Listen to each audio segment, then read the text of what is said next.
Hoje nós temos um assunto complexo, um assunto que delicado, porque ele mexe com todo o sentimento de uma população que está sendo dizimada, mas, por outro lado, mexe também com uma população que tem um sofrimento histórico de há 70 anos.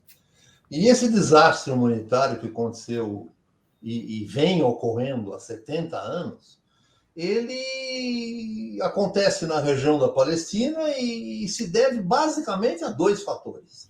Né? O primeiro, a forma como o Estado de Israel foi criado. E o segundo, o fracasso nas tentativas de qualquer acordo de paz ao longo desse período. Fracasso esse que tem razões e motivações muito claras políticas. A forma como o Estado foi criado deve-se agradecer sempre à Grã-Bretanha. A Grã-Bretanha tinha um mandato da Palestina, era ela que mandava na Palestina, era ela que tinha expulsado, junto com os aliados, os turcos e os árabes, né? Bem lembrado, né? Os árabes é que expulsaram, junto com Israel, junto com a Grã-Bretanha, os turcos da Palestina. A Grã-Bretanha criou e reconheceu o organismo judeu na Palestina e ignorou a população árabe na região. Eram 90% de não-judeus, 95% de não-judeus, 5% de judeus. Isso em 40, por aí. Em 48, a migração judaica permitida pela Grã-Bretanha para esse território de mandato foi avassaladora. Migraram para a Palestina muitos judeus europeus, né? Uma etnia europeia, de religião judaica, principalmente da Rússia e da Romênia, que migraram, mas muitos alemães também, povos que tinham mais sofrido na Segunda Guerra, emigraram para Israel. No começo comprando terras e depois, graças a outra ação maravilhosa da Grã-Bretanha, que criou uma polícia judaica para auxiliar as forças da ordem inglesas a tomar conta daquela região, e com isso estimulou a criação de 3 milícias judaicas, a Haganah, que era uma milícia com propostas menos imperialistas do que as outras duas, a Irgun e a Lehi.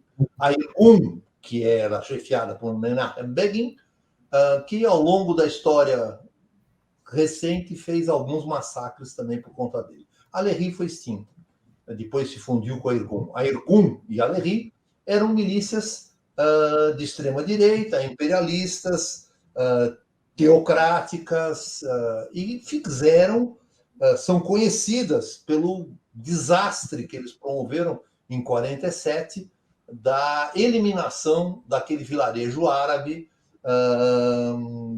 Deir Zum, se não me engano, ou algo parecido com esse nome. Lá morreram cerca de 800 pessoas em um dia. Só parou a matança quando os judeus ortodoxos, que lá também viviam e que conviviam com os caras de longa data, voltaram e falaram: pô, mas estão matando por quê? Esses caras nunca fizeram nada. Resultado, os 250 sobrantes desta vilarejo foram descarregados em Jerusalém Oriental e o vilarejo não existe mais. Nesse vilarejo, hoje está construída a Universidade de Tel Aviv. Aliás, os vilarejos palestinos antigos, a menos de algumas ruínas, são muito difíceis de serem localizados. Em 48, sai a decisão, como o André falou, da Liga das Nações, da ONU já, né? Não da Liga das Nações.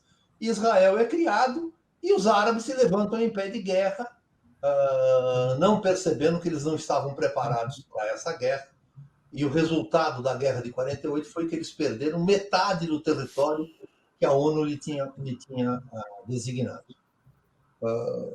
A vida não acabou aí, né? Porque de 48 foram expulsos da Palestina 700 mil palestinos. Falei 700 mil palestinos. Boa parte foi para o Líbano, montar o campo de refugiados de Sabra, e de lá para cá, evidentemente, né, a Cisjordânia foi invadida em 48, depois ela foi desalocada, né, desocupada. Em 56, Israel alegando que estaria sob iminência de ataque do Egito e da Síria, convence, e não esqueça que o Egito, nessa época, estava sob o governo de um cara nacionalista, que era o Nasser, e ele estava querendo nacionalizar o que era direito dele, o Porto de Suez, já que esse Porto de Suez estava no Egito.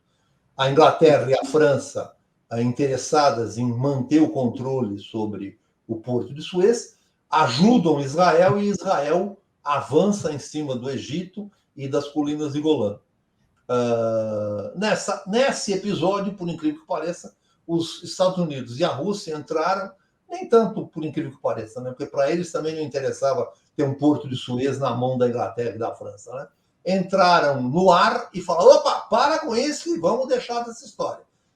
Moral da história: o Porto de Suez fica do Egito, e Israel fica com a Península do Sinai, e a faixa de Gaza fica sob controle do Egito, e a Israel recua um pouco. Na realidade, os avanços que Israel fez nessa época não resultou em nada. 10 anos depois, tem a Guerra de 67, onde a Israel entra em guerra contra o Egito e com a Jordânia. Invade a Cisjordânia, faz um estrago, enfim, faz um grande estrago, e também acabam fazendo um acordo, né, nessa história, mas muito favorável para Israel, porque Jerusalém, que era uma cidade aberta, com metade judia, administração judaica, outra metade árabe, ela passa a ser uma cidade só, sob controle de Israel. Em 73, o Egito e Síria atacam Israel. E desse momento, nos primeiros momentos, parecia que eles levariam a melhor. Mas aí, de novo, vem um dado da cultura judaica que é muito importante. Os judeus são dados a estudo e a conhecimento, e as tropas árabes não tinham esse preparo para enfrentar. Eles avançaram em cima da província de Sinai, avançaram no exército de Golã, e quando o Egito percebeu, ele estava com tropa judia dentro do Egito, cortando a comunicação com as tropas que estavam no Sinai. Por sorte, conseguiram fazer um acordo e as tropas de Sinai voltaram tranquilamente. Em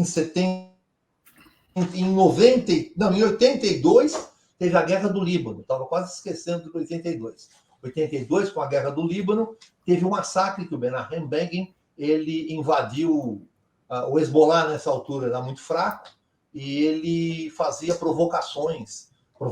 Ele soltava mísseis na luta pela manutenção da sua integridade, mas não tinha poder militar para enfrentar um exército Israel que já era bem capacitado e bem armado com armas americanas.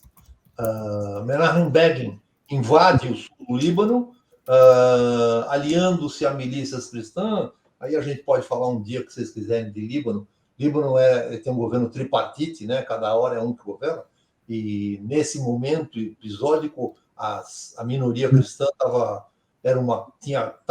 em decadência, os muçulmanos tinham mais preponderância, e a milícia cristã, que era bem armada, se aliou com os israelenses, e Menachem Begin soltou esses caras em cima do campo de refugiados de Sabra.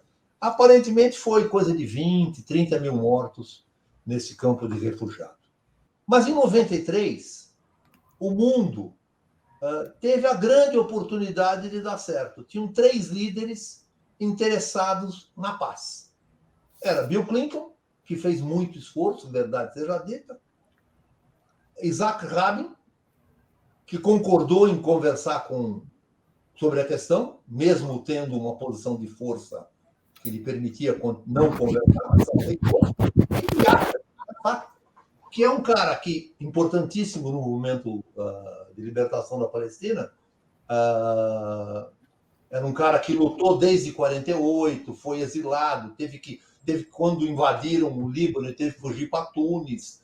Ele, no fim, ele voltou e aceitou conversar sobre a paz, e teve a série de fotografia dos dois dando as mãos. Yasser Arafat lhe é permitido voltar para a Cisjordânia, Isaac Rabin aceita isso, ele volta para a Cisjordânia, assume o comando da organização da Palestina, né? E acontecem dois fatos interessantes. Isaac Rabin, num comício, onde ele defende a assinatura dos acordos, na saída ele é assassinado por um terrorista ortodoxo que fazia parte de uma organização cujo líder, vejam que coincidência, o líder era o Netanyahu, né? Que era um cara inexpressivo nessa altura dos acontecimentos.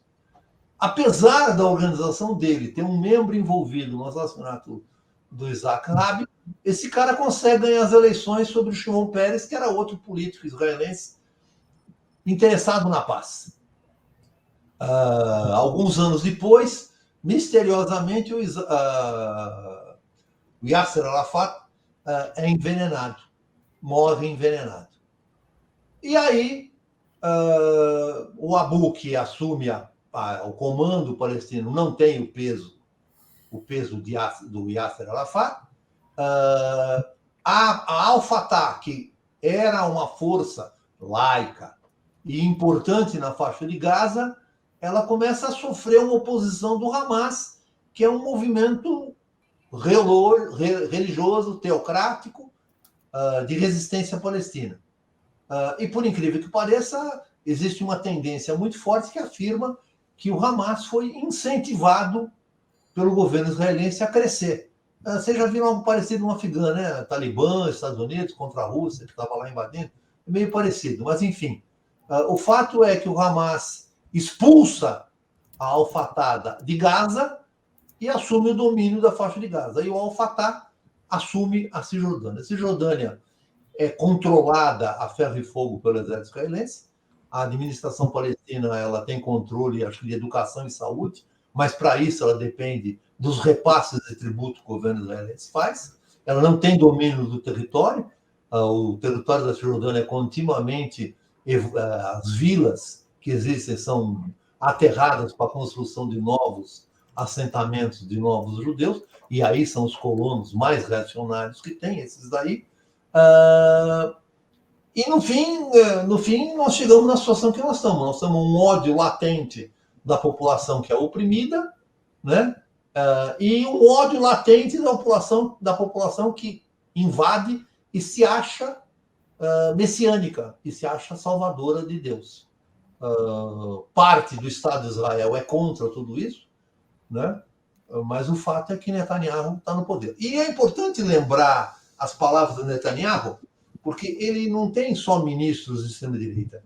Ele também falou um dia: a minha insistência foi que impedir, durante anos, o estabelecimento de um Estado palestino que representaria um perigo existencial para Israel. Só para encerrar, esse cara nunca vai assinar um contrato com um tratado de paz. Não faz parte do ideário desse cara.